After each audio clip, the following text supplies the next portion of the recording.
What is up, Bleacher Report? Jesse here with Last Second Sports coming back at you with another 49ers Daily. And as I promised on last night's show, today would be a mock draft bonanza. That's right. We are about a month away from the NFL draft. We've talked a little bit of draft here, but not really deep diving into some of the prospects.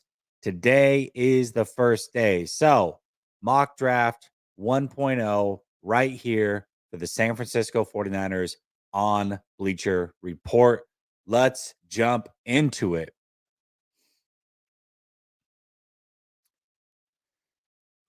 All right. We're going to reject all trades. This is a mock draft where we are not doing any trades. It is just simply drafting at the positions at hand. Who has gone so far? Let's go with the top 10 picks. We had Abdul Carter, Travis Hunter, Cam Ward, Armand Membu, Ashton Genty, Will Johnson, Mason Graham, Tet McMillan, Shador Sanders, and Will Campbell, which means we don't have the best prospects to choose from, but this is pretty much what I'm going to expect when we get into this year's NFL draft. And the question becomes like, what prospects are the 49ers gonna like here? I mean, there are some good prospects.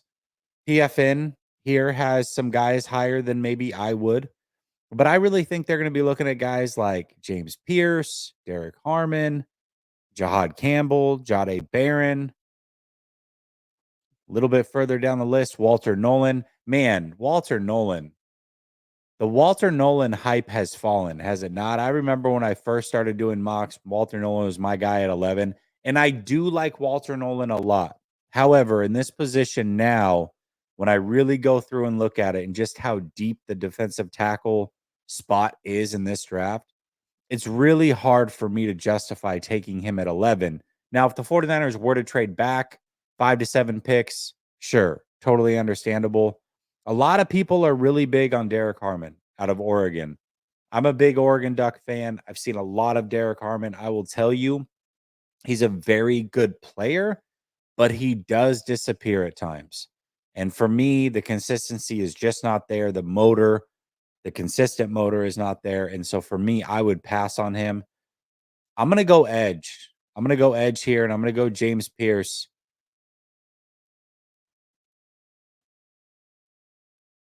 All right. As I said, we're going to reject all trades. And this is what I was hoping for. So look at this. Walter Nolan and Kenneth Grant both slip. And I think early on, if I had said that this was a possibility, you would have said zero chance. There is zero chance that this happens. But in this scenario, looking at it now, I don't know that both Walter Nolan and Kenneth Grant will be there. But what I will say is, I think there's a chance that one of them might be there.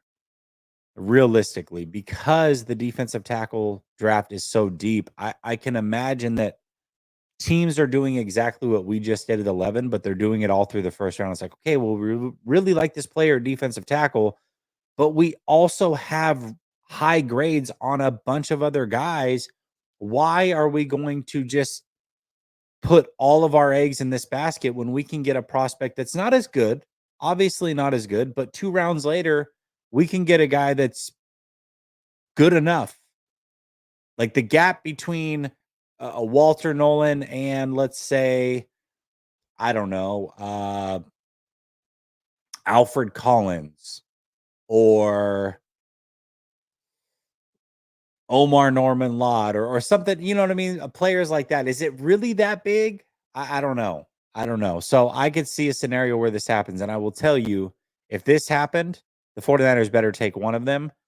I think there's some big body defensive tackles a little bit later that I like. So Walter Nolan at 32. Yes, please. After getting Pierce, absolutely we'll take that. Okay. This is where things get really, really interesting. We're now at pick 75. And there are a lot of prospects that I like here. Um, Marcus Mbow, he currently plays right tackle at Purdue. I see him more as a guard, but now that we are in round 3, I have zero issue taking a guard. Jalen Knoll is an absolute stud wide receiver. The 49ers could use another wide receiver.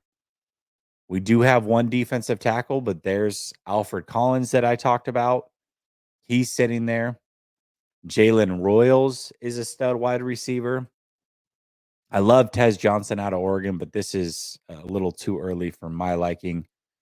Who else is going to be there? Oh, Cam Scattaboo. I know he's a favorite of many Niner fans. We've got Dylan Fairchild, Johnny Cornelius, Anthony. Okay, all right. I'm hoping one of those guys falls to me potentially at 100, but at pick 75, the prospect of Marcus Mabau is just too high. Too high. So that's where we're going to go. A lot of people like Deion Walker, and I did see that Deion Walker was there out of Kentucky. I'm not a big Deion Walker guy. He's got the frame. He definitely has the frame, but I don't think he plays up to that size. I don't think he has that natural strength. He's not super athletic for that size. I don't know. I feel like he's a big body and you can do better. So for me, I'm going to pass. Now, I know we just took an offensive tackle here in Marcus Mabel, but I expect him to be a guard. And so because of that, I do want our future tackle. And you've got two guys here, Johnny Cornelius out of Oregon, obviously, like I said, a big Oregon guy, and Anthony Belton. Anthony Belton might be my favorite prospect in this draft. That's not like a top 50 guy. I love Anthony Belton. But let's do some reading up on these guys, all right? Johnny Cornelius is a powerful and athletic offensive tackle with excellent footwork and hand placement. He moves well laterally, allowing him to mirror pass rushers effectively while maintaining a strong base against power moves. Cornelius generates significant push in the run game, using his strength and his leverage to open lanes. His high football IQ helps him recognize defensive stunts and blitzes, making him a reliable protector. He plays with an aggressive mentality, but he can improve his pad level and consistency in hand technique to maximize his power with continued refinement. Has the tools to develop into a high impact lineman. 6'4", 310. All right. So again, very good prospect. This is my guy, Anthony Belton. And this is probably who I'm going to go with. 6'6", 336. So you're obviously getting a much bigger man here. Anthony Belton is a physically imposing offensive lineman with the strength and length to control a defender at the line of scrimmage. He excels in pass protection, using his size and his footwork to keep edge rushers at bay while maintaining balance against power moves. In the run game, he generates a solid push and plays with an aggressive mentality, helping open up lanes for ball carriers. His awareness and ability to adjust to stunts makes him a dependable presence on the line. However, he can improve his pad level, much like Cornelius, and hand placement to maximize his power and consistency. With refinement, he has significant upside. Okay, the reason I like Anthony Belton, just stylistically, reminds me a lot more of Trent Williams. And knowing that they have Trent Williams for one more year, I can't think of a better player to teach Anthony Belton, have him sit a year, and then become the left tackle 2026 and beyond once Trent Williams is no longer here. I'm going to go with Anthony Belton. All right. Pick 113. Let's see what we got left. Johnny Cornelius is still there, which is absolutely wild. We've got some good prospects here already. I see Mondin Jr. I see Kobe Bryant. Oh man. All right.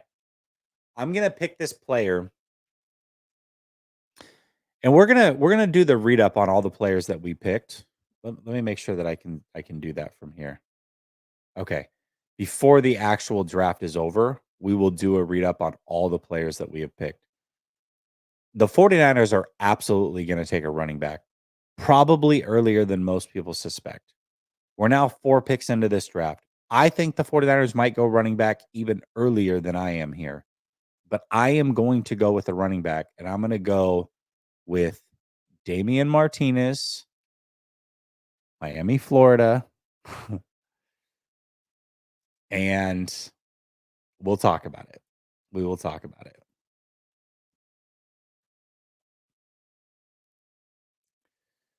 Okay. Oops, did not mean to open a second window there.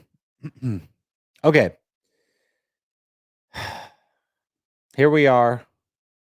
Pick 138. Let's see what we've got available to us. Let's see who we've taken. First of all, we've taken an edge, taken a defensive tackle, taken 2 offensive tackles. One of them is going to play guard, and we've taken a running back. All right.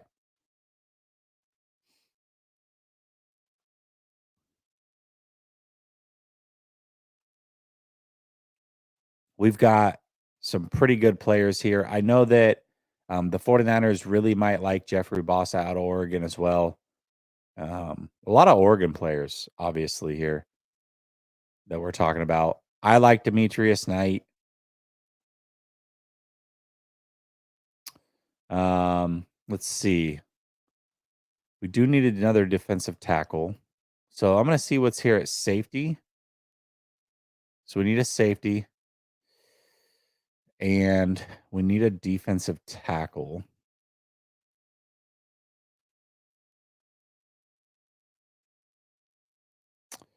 All right. I like CJ West. Not real big on the rest of these guys. All right. Let's see what we got. Safety is about to get ugly. Safety is about to get ugly. So I'm going to go with Jalen Reed out of Penn State. Jalen Reed, I think, is exactly what the 49ers need at free safety. He certainly can play single high. That's something that the 49ers are 100% missing. So, all right, we're at 147. 147.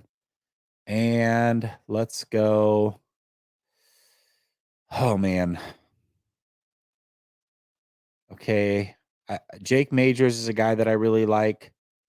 Luke Kandra is a guy that I really like. Let's see who we have available at defense here.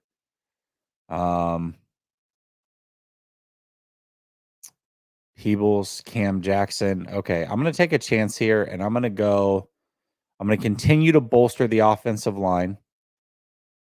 I'm going to continue to bolster the offensive line here. And I'm going to go with Jake Majors here at pick 147.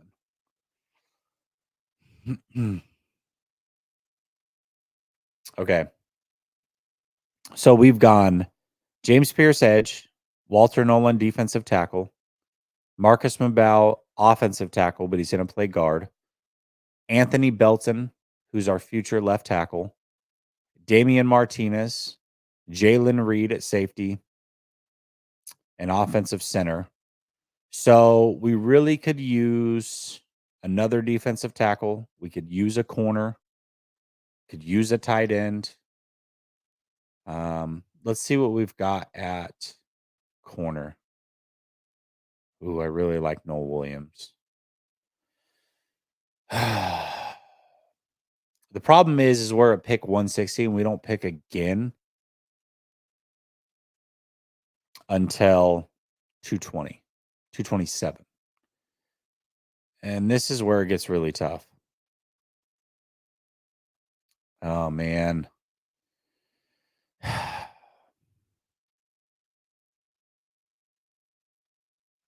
I like Noel Williams too much to just say no here.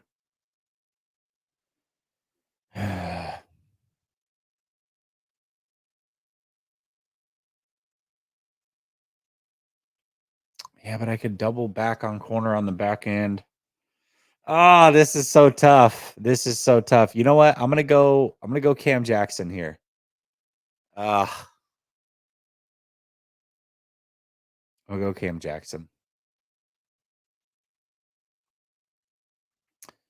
All right, pick 227. We definitely need corner now. We got a couple options. We're gonna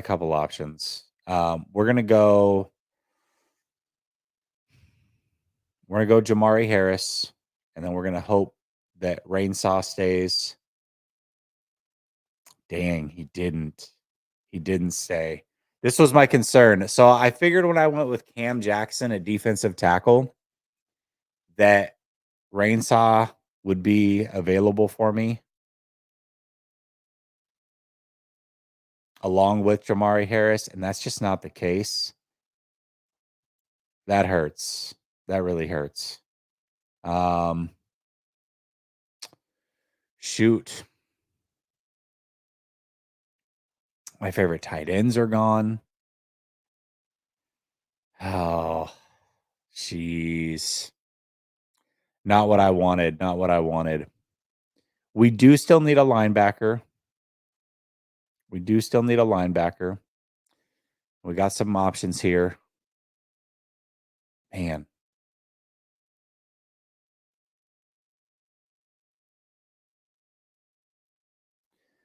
Honestly, the tail end of this draft really, really, really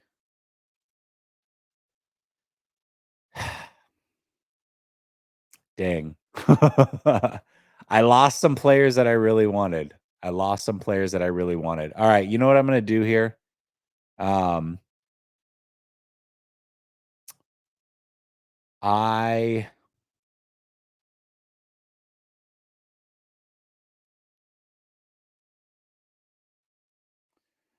oh man. I think I'm gonna go with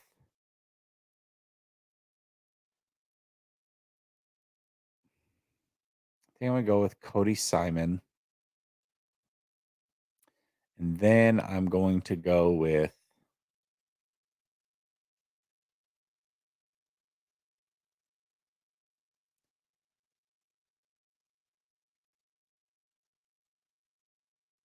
oh man.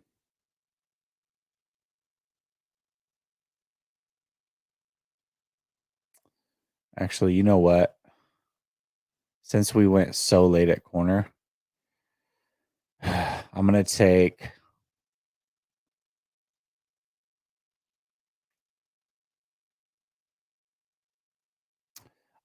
Fortune here and just double up.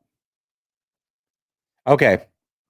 Here's what we're gonna do. We're gonna read through the read ups on all these players. You tell me what you think here. First of all the way through pick 160, I'm very happy.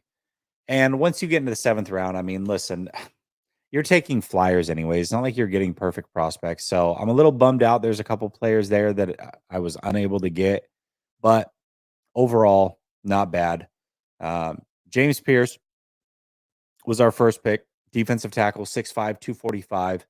For those of you that aren't aware, your RAS score, this is your relative athletic score. So this is just how good of an athlete you are. It's out of 10. I mean, anything 8 and above is phenomenal. You're getting a really athletic player. Pierce is an explosive edge rusher with the athleticism and the motor to generate consistent pressure as a pass rusher.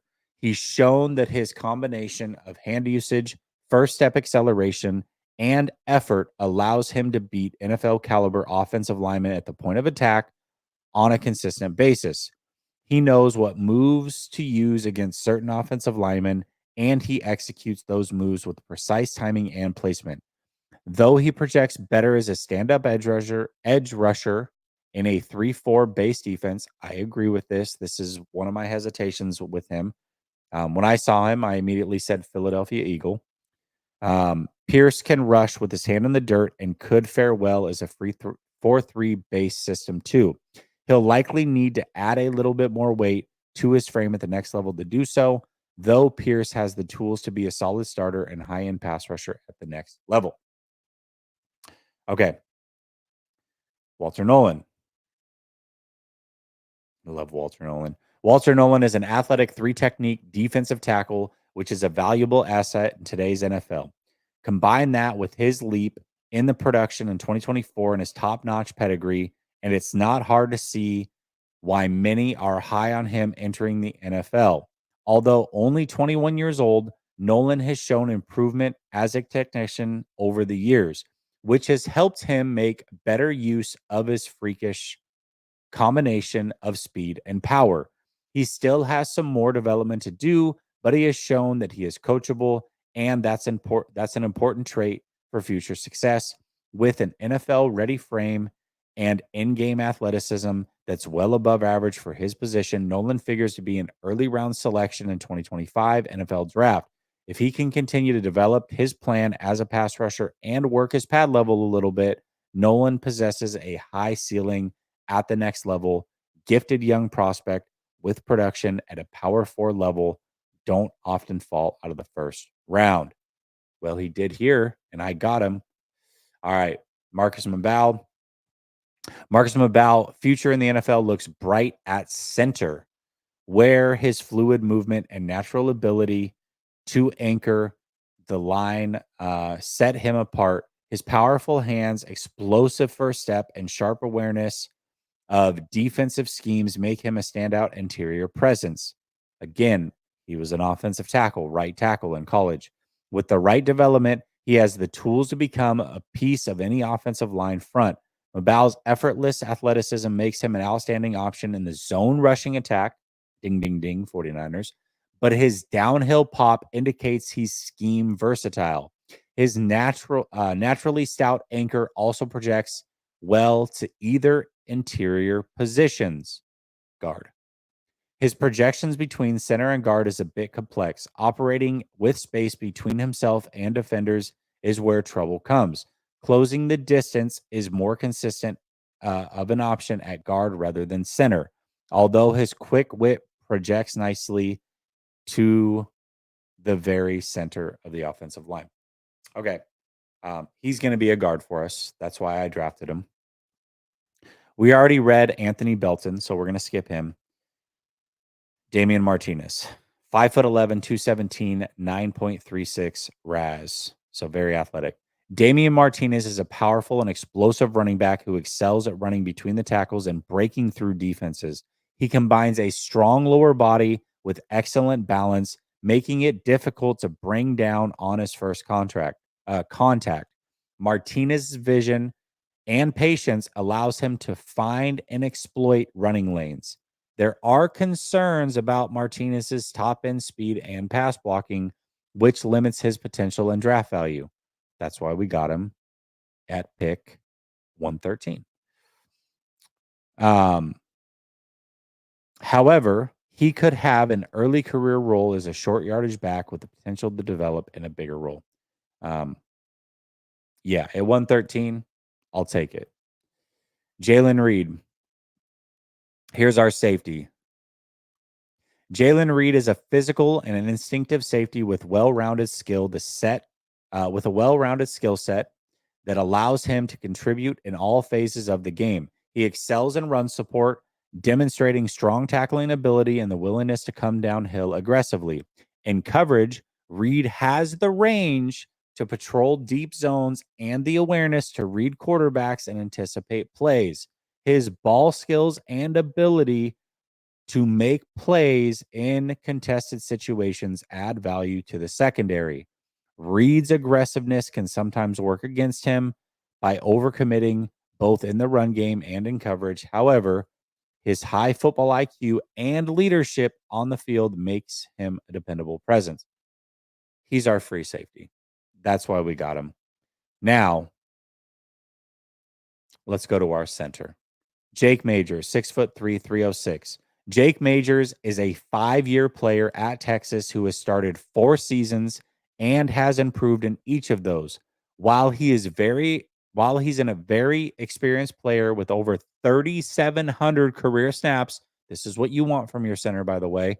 He only has experience with lining up at center, but has played against the top competition in the country. I love that he's only a center because that's what I want him to play. Majors has an average frame and length, plays low to the ground, and has excellent leverage as a pass blocker. He is a fluid athlete who can fire off the ball and moves well in space, allowing him to climb to the second level of a defense and win consistently. Majors is a smart offensive lineman who has consistently shown the ability to pick up stunts and twists. Fun fact about Jake Majors, he has not given up a sack in 3 seasons.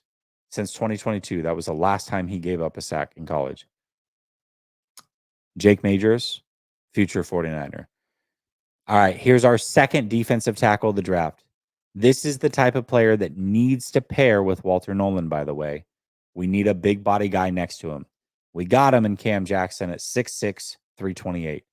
Cam Jackson has elite size and length, but he's an average athlete who is slow out of his stance and doesn't have great explosiveness. A solid run defender, this is all I need him to be, who shows the ability to control gaps and make plays. Doesn't play with great pad level, can effectively utilize a bull rush to power through offensive linemen, heavily relies on raw strength to win reps. Low impact player in the passing situations, although I will say, you watch him at the Senior Bowl, he's already started to develop the pass rush. But again, Walter Nolan is our interior pass rusher. He's a little bit smaller, and that's why we're pairing him with the big boy, who, to me, if you like Deion Walker, you should like Cam Jackson, especially at 160. I mean, we're talking 3 rounds later, what have you. Average career pass rushing production numbers: accumulated 41 pressures on 669 career pass rushing snaps, finished his career with just 4 sacks and 11 tackles for loss, won just 6.8% of his pass rushing reps in 2024, an above average tackler with a career 7.8 missed tackle rate. So he's an above average tackler. He's strong, he's powerful, and he's good in the run game. If he develops in the pass game, great. But in round, what do we get him? Round 6? Is this round 6? I'll take it. All right. Cornerback Jamari Harris. 6 foot 191. He's out of Iowa. Jamari Harris has been a productive contributor since the moment he stepped onto the field as a junior. Excellent man corner who excels in limiting big plays when targeted. Allowed just 14 yards when lined up in man coverage in 2024. Doesn't have elite top end speed, but still possesses adequate acceleration to stick with receivers downfield. Playmaking corner with good ball skills, 7 career interceptions, and 16 pass breakups. He's a physical player while the ball is in the air. Good press corner who possesses the technique and patience to match guys off the line. Above average corner, zone corner skills with good recognition of route patterns and spatial awareness. Shows good instincts and route recognition as a zone corner. He is an older prospect. He's going to be 25 here around when the season starts. So a little bit older. But as an older prospect, he's also battled through injuries in college. Again, this is a 7th round pick. To me, he's clearly the best guy you can get in round 7 of the guys that were available. I'm a fan of Jamari Harris. Am I expecting elite things out of 7th round picks? No. But you're taking flyers here. All right. We got a linebacker here, 6'1", 229, Cody Simon. Cody Simon had a productive final season with 112 tackles and 7 sacks. He is a player who can read and react quickly and plays around the line of scrimmage as well as showing the ability to get downhill to get stops in the run game. Need a run stopper. Simon is not a violent downhill defender, but is savvy and can maneuver his way through traffic to make plays while being a consistent tackler who plays under control and finishes opportunities. He is also an elite blitzer who has also shown the ability to impact the pocket consistently. Simon also changes direction well in space and has an above average straight line speed. He can be effective when dropping back into coverage, but could be better in man-to-man coverage situations. Listen, we got Fred Warner. We need somebody who can blitz, and we need somebody who can stop the run. That's why he's a 49er. And then we took a second corner here, just in case. O'Donnell Fortune has a really good feel for zone coverage and is a high-level playmaker with a strong understanding of passing patterns, and seemingly always finds himself in the right spot for big plays. He has 7 career interceptions and 5 touchdowns, possesses quick feet and above average speed, very good ball skills and general ability to prevent big plays when targeted, good hip fluidity and smooth transitions, can match receivers downfield one-on-one and doesn't ever seem to panic, even when he's beaten. Can close quickly on the ball, does have a poor tackling rate at 20.6 percent missed tackles. But again, 7th rounder. My hope is when you take 2 corners here, you hope one sticks. That's all I'm hoping for here in round 7. What do you think about the mock draft? I see JRC67 says solid picks.